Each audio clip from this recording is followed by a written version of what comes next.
वही रोज के परिचित स्वर गली में गूंजने लगे तो माधुरी जी समझ गई राम प्रसाद सब्जियां बेचने आ गया है।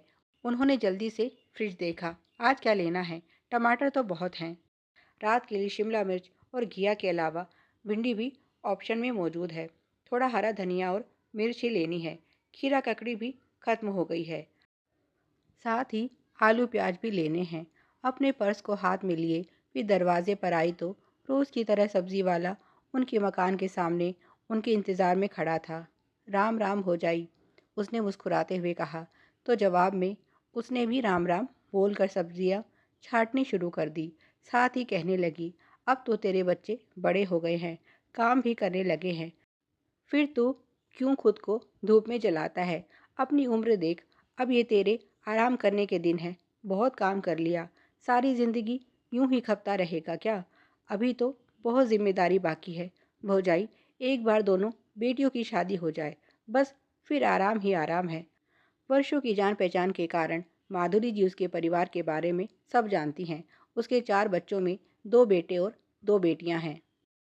दोनों लड़के बड़े हैं और उनकी शादी भी हो चुकी है। पहले भी वो कुछ ऐसा ही जवाब देता था। एक बार लड़के काम करने लगे और उनकी शादी हो जाए, फिर आराम ही आराम है। पहले बेटों की फिक्र थी, अब बेटियों की चिंता। सच तो ये है कि जीवन में इतने काम होते हैं करने को कि आराम करने की सोचते तो हम सभी हैं, लेकिन करता कोई नहीं। प्रशांत भी तो ऐसे ही थे। उसे पति की याद आ गई। बस एक ही धुन सवार रहती थी, मेरे अमित सुमित को बड़ा आदमी बनाना है। एक बार ये दायित्व पूरा हो जाए फिर आराम करूँगा।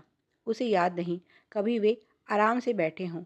आज जब दोनों बेटे अपने पैरों पर खड़े हैं तो ये सब देखने के लिए वे हमारे बीच नहीं हैं। राम प्रसाद से बड़ी पक्की दोस्ती हो गई थी उनकी। वर्षों से सब्जी लेते लेते एक आत्मीयता का रिश्ता जुड़ गया था। 4 साल पहले जब उनके जाने की खबर राम प्रसाद को मिली थी तो बेचारा बहुत रोया था। कहने लगा, ऐसा लगता है जैसे अपना सगा भाई छोड़कर चला गया हो। वे भी तो बिखर गई थी। बच्चे अभी ठीक से काम करने भी ना लगे थे कि दिन रात उनकी तरक्की के सपने देखने वाला उन्हें अकेला छोड़ गया। समय हर जख्म भर देता है। यही उनके साथ हुआ। अभी उनकी खरीदारी चल ही रही थी कि उसी समय राम प्रसाद की छोटी बेटी दौड़ती हुई वहां पहुंची और बोली, बाबा, माँ की हालत ठीक नहीं, जल्दी चलो। ये सुनकर वो जल्दी से ठेला लेकर उसके साथ चला गया। माधुरी जी बस देखती रह गई। अगली सुबह वे उसके आने का इंतजार कर रही थी ताकि पूछ सके कि अब उसकी पत्नी की तबीयत कैसी है और क्या हुआ था, पर आज वो नहीं आया। दोपहर में सब्जी वाला उनके घर आया तो उनको बड़ा आश्चर्य हुआ। राम प्रसाद ने उनसे 50,000 की सख्त ज़रूरत बताकर मदद मांगी तो वे मना नहीं कर पाई और उसे पैसे दे दिए। आखिर इतने सालों का विश्वास जो था उनके मध्य।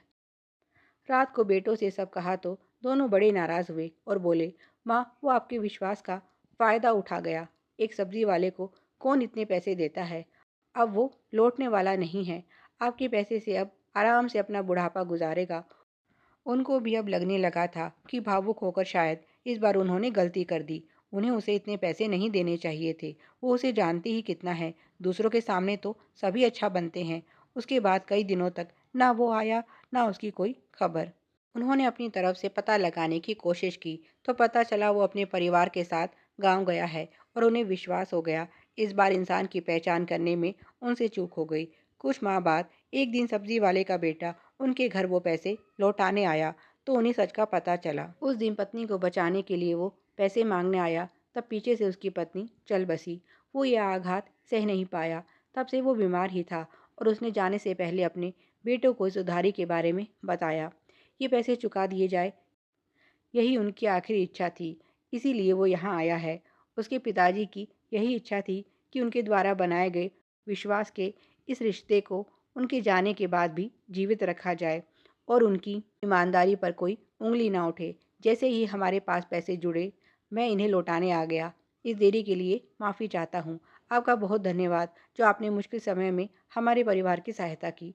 माधुरी जी चुपचाप सब सुनती रही। उनका विश्वास तो कब का लोगों पर से उठ चुका था, लेकिन जाते जाते राम प्रसाद उनका वो विश्वास लौटा गया।